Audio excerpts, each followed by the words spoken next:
The notification popped up on my phone at 2:47 a.m. while I was reviewing quarterly reports in my home office. Facebook had tagged me in Jessica's latest social media masterpiece. A candid photo she'd taken of me waiting at the bus stop outside Mom's house after Sunday dinner, looking tired in my work clothes with my laptop bag slung over my shoulder. "Some people take buses their whole lives," the caption read in Jessica's characteristic tone of fake concern mixed with genuine condescension. "My sister Sarah is 34 and still riding public transportation everywhere. Maybe it's time to accept your financial reality instead of pretending you're building something big. #real talk, #family love, #grow up."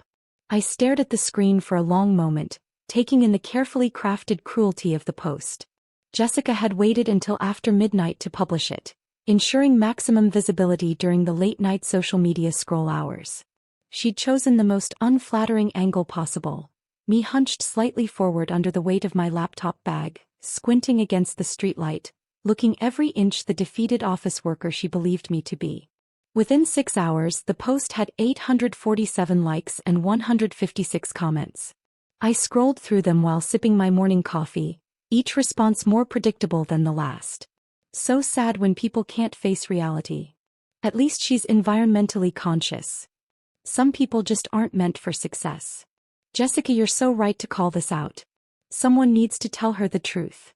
This is what happens when you don't have realistic goals. Bus people stay bus people. That's just life." The cruelty was breathtaking in its casual efficiency. Dozens of people who'd never met me, didn't know my circumstances, and had no understanding of my life were enthusiastically agreeing that I was a failure who needed to accept reality. Jessica had weaponized social media to create a public humiliation that would follow me indefinitely, archived in the permanent record of the internet. My phone buzzed with text messages from various family members who'd seen the post. Cousin Mark had sent a laughing emoji followed by, "Harsh but fair, but someone needed to say it." Uncle Robert had forwarded the post to our family group chat with the comment, "Jessica's got a point. Some people need to hear hard truths." Even my Aunt Linda, usually the peacemaker, had liked the post. I set the phone aside and returned to the documents spread across my mahogany desk, filings, investment bank proposals, and market analysis reports that would have made Jessica's social media followers reconsider their hasty judgments. But they weren't meant to see those documents. Not yet. The IPO had been in development for 18 months. Williams Aviation Services had grown from a small regional helicopter company to a comprehensive transportation empire spanning emergency medical services, executive transport, cargo delivery, and tourism flights across 12 states. Our fleet of 127 aircraft generated $340 million in annual revenue, with projections showing potential for $500 million within 2 years of going public. Goldman Sachs had valued the company at $2.8 billion for the initial public offering, with early investor interest suggesting the actual trading price could reach $4.2 billion by the end of the first day. My 67% ownership stake would make me worth approximately $2.8 billion the moment the market opened. But Jessica didn't know any of that. Neither did the rest of my family. To them, I was just Sarah who took the bus, worked some mysterious transportation job, and lived modestly in a downtown apartment that they assumed represented the peak of my financial capabilities. The decision to keep my success private hadn't been about shame or fear. It had been about protection and strategy. Growing up, I'd watched my family's treatment of anyone who achieved something significant. They either demanded immediate financial support, found reasons to tear down the achievement as undeserved, temporary, or somehow fraudulent, or simply refused to believe it was real until forced to confront undeniable evidence. When I'd started the company 9 years ago with a single used helicopter and a $200,000 loan, I'd made the strategic decision to let them believe I'd remain small. It had started as a necessity. The early years were genuinely precarious, and I couldn't afford to have family members asking for loans or expecting financial support while I was reinvesting every penny back into the business. But as the company grew, the secrecy had become something more sophisticated. It protected me from the constant pressure to fund family vacations, down payments, and emergency expenses that seemed to multiply whenever someone in our family came into money. More importantly, it protected me from their disbelief, their casual dismissal of anything that didn't fit their preconceived notions of what I was capable of achieving. It had been surprisingly easy to maintain the illusion. I kept my apartment in the downtown area. A modest two-bedroom that was actually quite convenient to our main office but looked appropriately humble to family members who visited. I dressed modestly for family events, shopping at the same stores I'd frequented during my genuinely broke years. And I took public transportation whenever I knew family members might see me. The bus stop outside Mom's house was actually 3 blocks from where my driver usually picked me up. But I'd walked there Sunday evening specifically because I'd spotted Jessica's car in the driveway and knew she'd be looking for photo opportunities. She'd been increasingly aggressive about documenting what she saw as my failures, posting subtle digs about family members who never grew up and still lived like college students. She'd delivered exactly what I'd expected, and exactly what I'd been prepared for. My phone rang at 6:15 a.m. Jessica herself, probably calling to gloat about her viral success. "Did you see my post?" she asked without preamble, her voice bright with satisfaction. "I saw it," I replied calmly, continuing to review the Goldman Sachs market analysis. "Good," she said. "I know it seems harsh, but someone needed to say it. You can't keep living in this fantasy world where you're going to suddenly become some kind of business mogul. You're 34, Sarah. It's time to accept reality." "You're probably right," I agreed, making notes on the projected opening stock price. "I am right," Jessica continued, warming to her theme. "And look, I'm not trying to be mean. I'm trying to help you. The sooner you accept your situation, the sooner you can find some peace with it. There's nothing wrong with taking buses and working regular jobs. Not everyone can be successful in business." "That's very thoughtful of you," I said, checking the time. "Markets would open in 3.5 hours. I just don't want you to waste any more years chasing these impossible dreams. You could be happy if you just accepted who you are." "And who am I, Jessica?" "You're someone who takes buses," she said simply. "Someone who works a regular transportation job and lives in a small apartment and doesn't have a lot of money. That's okay. That's who you are." "Interesting perspective," I replied, watching the social media metrics update in real time on my computer screen. Her post was now approaching 1,200 likes. "The post is really resonating with people," Jessica said, unable to keep the pride out of her voice. "I think a lot of people recognize the situation, having a family member who just can't face reality about their limitations." "It's certainly getting attention," I agreed. "Sometimes public accountability is what people need," Jessica continued. "When someone's living in denial, sometimes it takes their community to help them see the truth." After she hung up, I continued my morning routine with unusual calm. Jessica's post was spreading exactly as I'd anticipated, creating the perfect setup for what was about to unfold. The timing couldn't have been more perfect if I'd orchestrated it myself, which in a way I had. At 7:23 a.m. my phone rang again. Morgan Stanley, right on schedule. "Ms. Williams, this is David Chin from our IPO team. We wanted to confirm final details before the opening bell." "Everything looks good from our end," I confirmed, watching Jessica's post climb toward 1,500 likes on my computer screen. "Media strategy is still set for 9:30 a.m. announcement?" "Exactly. Forbes will break the story simultaneously with market opening. CNBC has you scheduled for a live interview at 10:15, and the Wall Street Journal feature will publish online at 11 a.m. CNN wants to do a segment on stealth wealth strategies at 2 p.m. "Perfect timing," I said, taking a screenshot of Jessica's post for my personal records. "This should be interesting."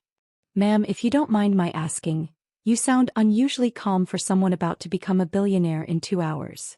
I laughed, scrolling through the comments on Jessica's post where family friends were now chiming in with their own observations about my apparent financial failures. Let's just say I've been looking forward to this particular morning for a long time. The comments section had become a feeding frenzy of casual cruelty.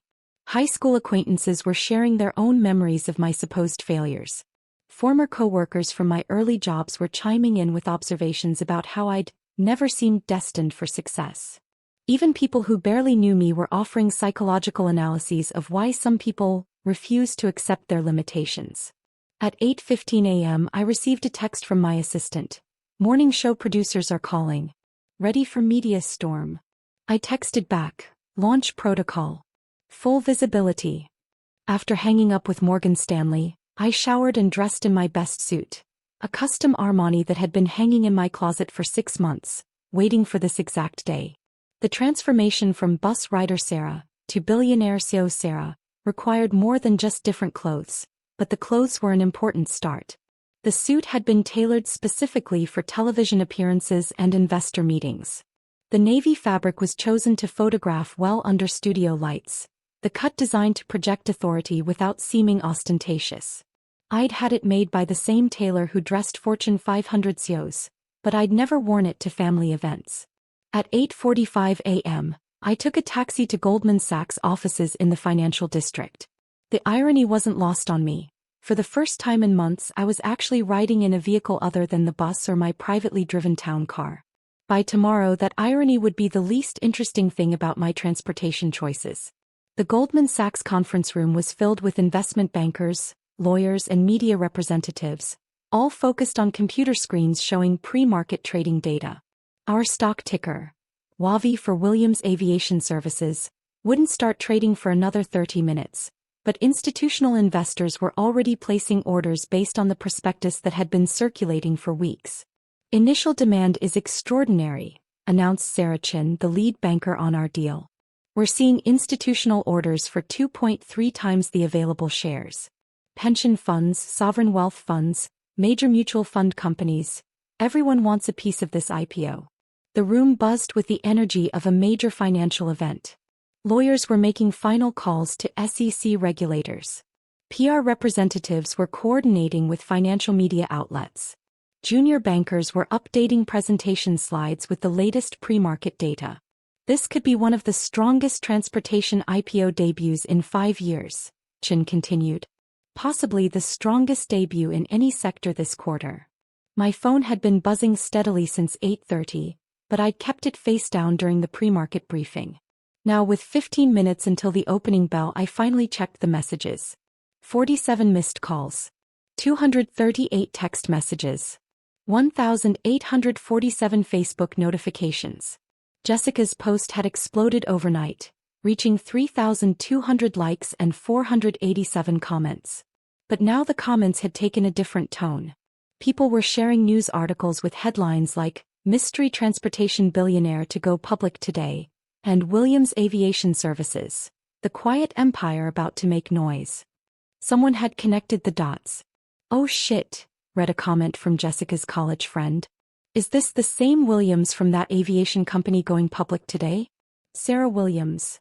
Jessica, another friend, had written in all caps. "Check the news right now. Your sister is in Forbes." "Wait, is this the Williams Aviation IPO? Holy crap, Jessica, what have you done?" The most recent comment, posted just 8 minutes ago, was from my cousin Mark. "Hey Jessica, you might want to delete this post. Like right now." But Jessica hadn't seen the warnings yet.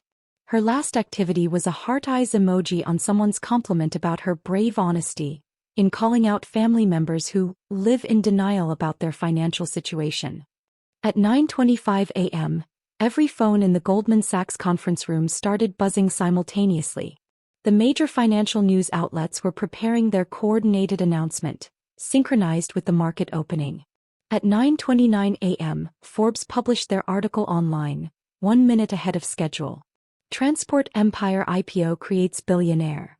Williams Aviation Services goes public, founder stake worth $2.8 billion. The article included a professional headshot I'd taken 3 months ago, showing me in a navy blazer standing in front of one of our newest helicopters. The caption read, "Sarah Williams, 34, founded Williams Aviation Services in 2015 with a single helicopter and a vision for comprehensive transportation solutions. Today's IPO values her company at $2.8 billion, making Williams one of the youngest female billionaires in the transportation sector."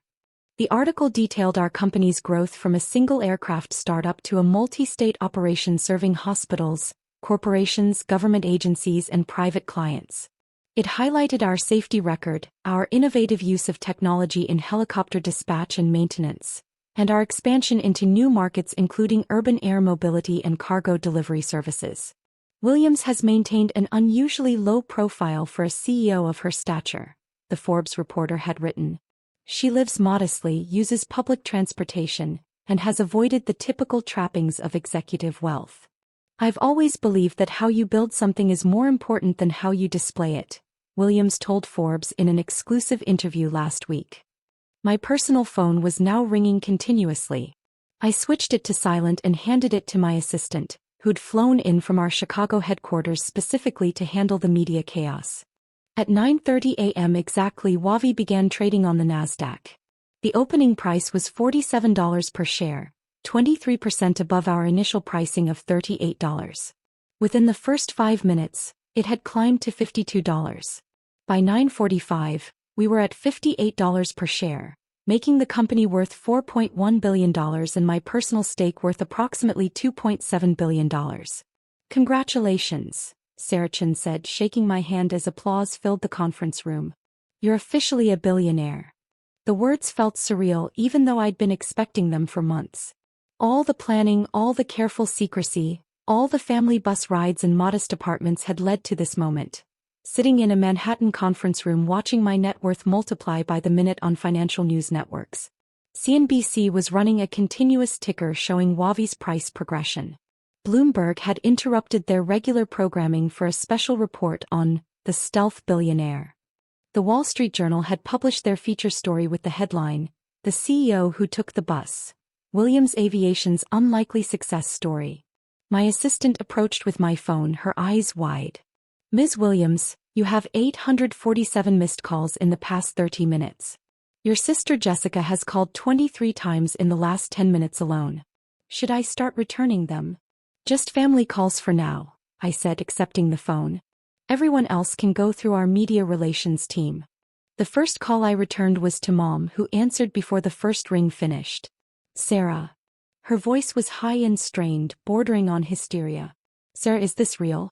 Are you really the person in these news articles? Are you really worth billions of dollars?" "It's real, Mom," I confirmed, watching Wavi climb to $61 per share on the conference room monitors. "I'm sorry I didn't tell you sooner. I needed to keep it quiet until the IPO was finalized." But you take the bus," she said, as if this fact alone disproved everything she'd seen on the news. "You live in that little apartment. You wear regular clothes. You said you worked in transportation dispatch." "I do work in transportation," I said gently. "I own the transportation company. And I take the bus because it's environmentally responsible and gives me time to work during my commute. The apartment is downtown because it's convenient to our main office." "Your main office," she repeated faintly. "You have a main office." "We have offices in 12 cities, I explained. The headquarters is in Chicago, but I spend most of my time at the regional office here in town." There was a long silence before she spoke again. "Jessica's post," she said finally, her voice breaking. "Oh honey, Jessica's post. Everyone's seen it. Everyone knows what she said about you." "I saw it," I assured her. "Don't worry about Jessica. We'll work everything out." "She's been getting calls all morning," Mom continued. "Reporters, friends, people from high school, college roommates. Everyone wants to know about her sister, the billionaire. She's not taking it well." I could imagine. Jessica's entire identity was built around being the successful sister, the one with the nice car and the designer clothes and the social media-worthy lifestyle. She'd spent years positioning herself as the family success story while treating me as a cautionary tale. Having that narrative collapse publicly, through her own social media post, would be particularly devastating. "Is she okay?" I asked, surprising myself with genuine concern. "She locked herself in her bedroom," Mom said. "David's trying to get her to come out, but she won't even answer the door.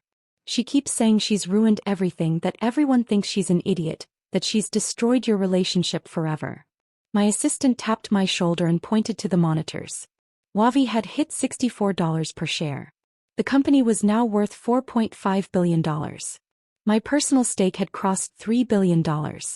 "Mom, I need to handle some business calls, but I'll be over tonight after the markets close. We'll figure this out as a family." "Hey honey." "And Sarah? I'm proud of you.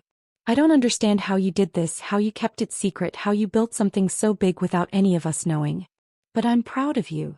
The next 4 hours were a blur of interviews, conference calls, and congratulations from investors and industry peers. CNBC wanted to understand my stealth wealth strategy, and why I'd chosen to live so modestly while building a billion-dollar empire. The Wall Street Journal was fascinated by the quiet billionaire who rode the bus to family dinners. Bloomberg wanted to discuss the future of regional aviation services and urban air mobility. "You've created something unprecedented," the Bloomberg anchor told me during a live interview. "Not just the business success, but this approach to wealth that seems almost anti-materialistic. You're worth over $3 billion, but you still take public transportation. Can you explain that choice?" "Wealth isn't about what you display," I replied. "It's about what you build and how you impact people's lives. Our helicopters save lives through emergency medical transport. Our aircraft connect remote communities to essential services. That's more meaningful to me than owning expensive cars." "But surely there's some personal satisfaction in financial success?" "The satisfaction comes from solving problems and creating value," I said. "The money is just a way to keep score and fund the next phase of growth." Through it all, my phone kept buzzing with messages from family members, high school friends, and people I hadn't spoken to in years. Everyone wanted to understand how the bus rider had built a multi-billion-dollar empire without anyone noticing. The messages from extended family were particularly revealing. Uncle Robert, who'd enthusiastically shared Jessica's post that morning, sent a long text about how he'd always believed in my potential. Cousin Mark, who'd called Jessica's post harsh but fair, now wanted to discuss investment opportunities. Aunt Linda, who'd liked the original post, was now asking about job opportunities at my company. But the message I was most interested in came at 2:17 p.m. from Jessica herself. "Sarah, I'm sorry. I didn't know. I feel like such an idiot. Can you ever forgive me? I've ruined everything. I'm so ashamed." I stared at the message for a long time, thinking about the years of family gatherings where Jessica had made similar comments, the assumptions and dismissals and casual cruelties that she'd treated as harmless family banter. The bus stop photo wasn't an aberration. It was the culmination of a pattern that had been building for years. But it was also my sister texting from her locked bedroom, probably crying and definitely humiliated by the viral nature of her mistake.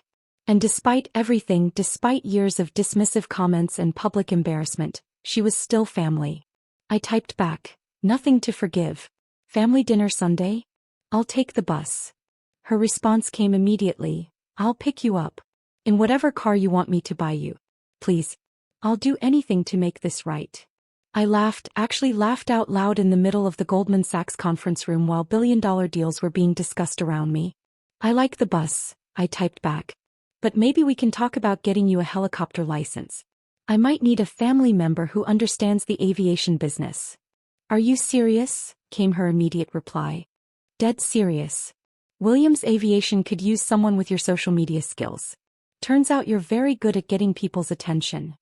Wavi closed its first day of trading at $67 per share, making Williams Aviation Services worth $4.7 billion and my personal stake worth $3.1 billion. The financial news networks called it one of the most successful transportation IPO debuts in market history. The evening news coverage was extraordinary. Every major network led with the story of the stealth billionaire, whose sister had unknowingly exposed her wealth through a cruel social media post. Jessica's original Facebook post had been shared over 50,000 times, but now it was being shared as an example of how assumptions about success can be completely wrong. "This is a cautionary tale about judging people based on appearances," one CNN commentator observed. Sarah Williams built a billion-dollar empire while maintaining the lifestyle of a regular working person. Her sister's attempt to publicly shame her for taking buses backfired spectacularly when it turned out Williams could buy the entire bus company if she wanted to. But the real success, I thought as I finally headed home that evening, wasn't the money or the media attention or even Jessica's public comeuppance. It was the phone call I'd received at 4:30 p.m. from my company's head of human resources. "Ms. Williams," she'd said, "we've received over 3,000 job applications since the news broke. People are saying they want to work for a company led by someone who stays humble despite success. The applications are coming from MIT graduates, Harvard MBAs, former Google executives. Everyone wants to be part of what we're building." That was the real victory.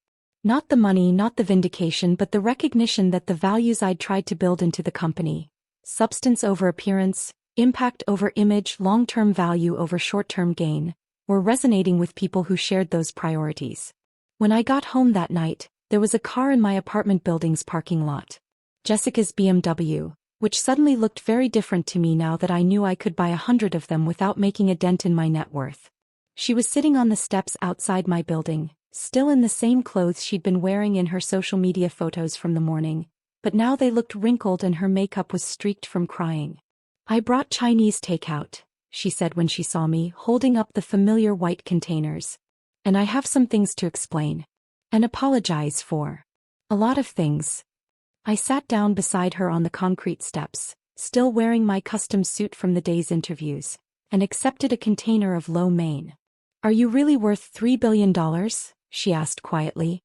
"As of market close today, $3.1 billion, I confirmed. "But I'm still your sister who likes Chinese takeout and takes the bus when it's environmentally responsible." Jessica stared at me for a long moment, her eyes red from crying, her perfect hair disheveled for the first time I could remember. "I am never posting about anyone's finances ever again," she said through fresh tears. "Probably wise," I agreed, opening my container and inhaling the familiar smell of Chinese food that had been our shared comfort food since childhood. "Can you really forgive me?" she asked. "I was so cruel, so public about it. I humiliated you in front of hundreds of people."